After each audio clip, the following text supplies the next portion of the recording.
Alright, here I am in my favorite thrift store, and it's New Year's Day. Now, almost everything in the city is closed, but this place is open. Most people don't even know, so look at it, it's all empty. Boy, this is the way you want to go thrifting. And they're still putting stuff out on New Year's Day. So when everything else is closed, it doesn't hurt to look around and see. I'm not exactly sure what I'm looking for, but I picked up a few things. Got these things half off, $13. These Able Skiver pans from Lodge. Nothing particularly old. Nice set of chimes for 20 bucks. I looked them up. They're pretty good quality. This is a half off, so this is $3 for some canvases. Check this out. This is a 15-in-1 cobalt tool for $5. That's a good deal. So I am definitely going to enjoy wandering around without there being crazy kids or debris flying everywhere and too much crowded, too many crowds.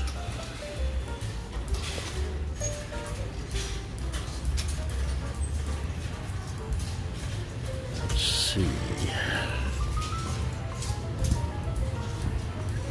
I thought I saw a Lodge here the other day in the box, but it was a modern one. Did somebody pick it up? It was a Dutch oven. Is it over there? Don't know. What do we have? What do we have? Just all kinds of interesting little things. So green is half off today, but red is not. I thought that said Sandy Hook mirror. Okay. Handy hook mirror. Completely different. A golden pine cone candle. Darn, well, somebody really wants that. It's not me, though.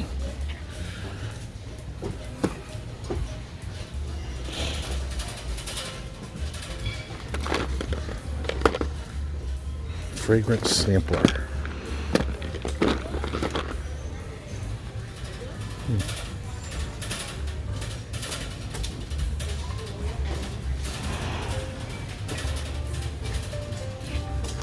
Like to see if these are the smart key things. If they are, just the key things are worth something. So this is half off, but does it have a smart key? Because then you could rekey it. No, this is like an interior door without a lock. So put that back and move on.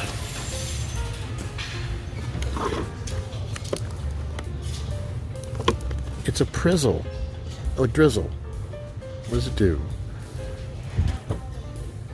Oh, it's some kind of painting tool? Oh, the splatter effect.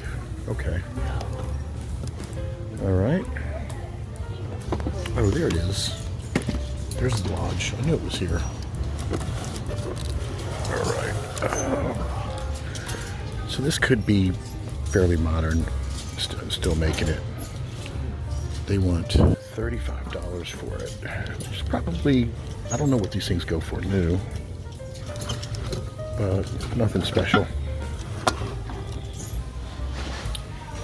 It's a can around what?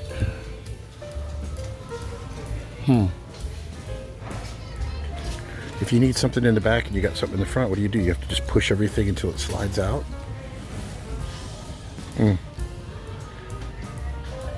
This is one of those things I think somebody thought was a brilliant idea, but it never caught on. Alright, so here's something I'm trying to figure out what it is.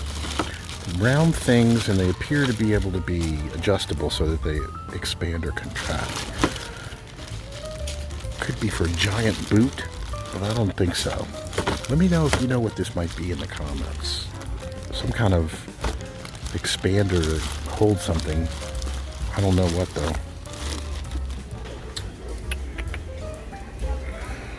Just looking around, bored, looking for something to do. Cast iron skillet baking kit. Pictures, miscellaneous. Sometimes you gotta wonder about some products. Like this, for example, the outdoor dog water fountain. So I guess you step on this and it sprays water out. I really don't know if a dog is going to be into that. Look at that. I don't know. Tamper resistant. My butt. Huh. Tonight I am going through some of my pans, and I thought maybe I'll do a video on this just to see. So I have a big stack of number 5s. I don't know how other people store their collections, but right now I kind of have them organized by size. You know, instead of all of them in a particular series, like all my BSR Red Mountains in one stack, you know, of different sizes, I tend to stack all my number 5s together, all my number 3s, all that kind of stuff. And I'm just going through to see what I've got, see what's extra that I can put in my booth. So I thought I'd share with you my collection of number 5s. I don't think this is everything, but this is what I've got here in this location. So let's see, let's do a little inventory here. So this is a Chicago number 5 with an outer heat ring. This is a Griswold small block logo there, number 5. Really nice, pretty one. You can see a little bit too much oil, a little bit of little things, but this is actually a really beautiful pan. Let's see what we got next. Another Griswold. Okay, no, not a Griswold. What is this? So this one is not marked. Unmarked Wagner, maybe. Look at how big those pour spouts are. This is one of those ones I'm not completely sure what it is. If you have an idea, say in the comments. And there's definitely a couple of them here that I haven't identified. So if you know, is it an early lodge? What is it? Look at that. It's not really a BSR. I don't think it's a BSR. But another unidentified number 5. Big pour spouts. This Wagner ware, classic Wagner there, beautiful condition, nice number 5. And then we got here, look at the swirl marks.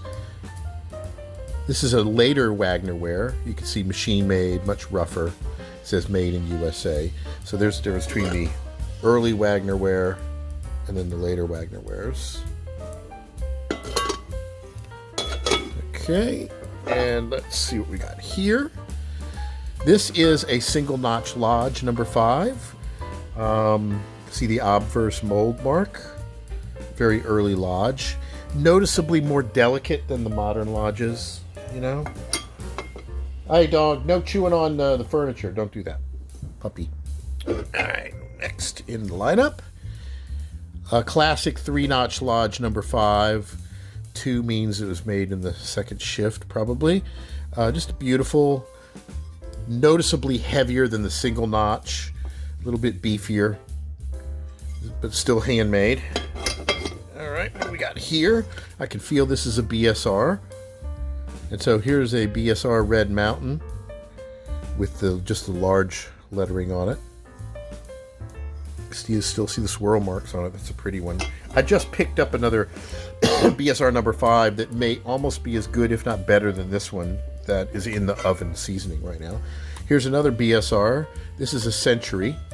See a difference between the Red Mountain and the Century, you can see. Handles look almost the same, but Century has a smaller font and it says made in USA. Another beautiful one. Look at the swirl marks on that. It's just spectacular. And what do we got here? This is an unmarked Wagner, I believe. Outer heat ring. X on the handle there. Really beautiful example of a nice unmarked Wagner. And then we get over here. These are some of the later lodges that I wanted to add to my collection, because I wanted to try to get all the different ones. So this is basically your modern lodge number 5. No heat ring per se, but it has a heat kind of little circle instead of a sticking out ring. And it has 5 SK with their things. So this is what is being made now, I believe. And in the larger ones, they'll have helper handles. And then moving on a little bit earlier than that, this is a 3-notch lodge with the lodge logo on it. Nice little transition piece here where you've got the larger lodge egg logo and you still see the 3 notches. And this is one of those examples where you've got a transition piece with the logo and the 3 notches that kind of ties together the different lodge characteristics, so you can clearly see who the manufacturer is. And then here is a BSR that's kind of roughly made. But this isn't a BSR. You'll notice it doesn't say made in the USA, but it is made in the USA. So it's another deviation of the BSRs. It'd be interesting to compare this one to that other Century that I have. Let me find it real quick. Yeah, okay, so here's a BSR number 5 Century. So you can see, very similar, but one of them has made in USA, one of them doesn't. And this is much more clearly made. This is a little fuzzier, but they are basically the same pattern. Although you can see this one's rough too. Some BSRs were finished nice and smooth. Some of them were more rough. So it's a nice example of the different ways in which they were made.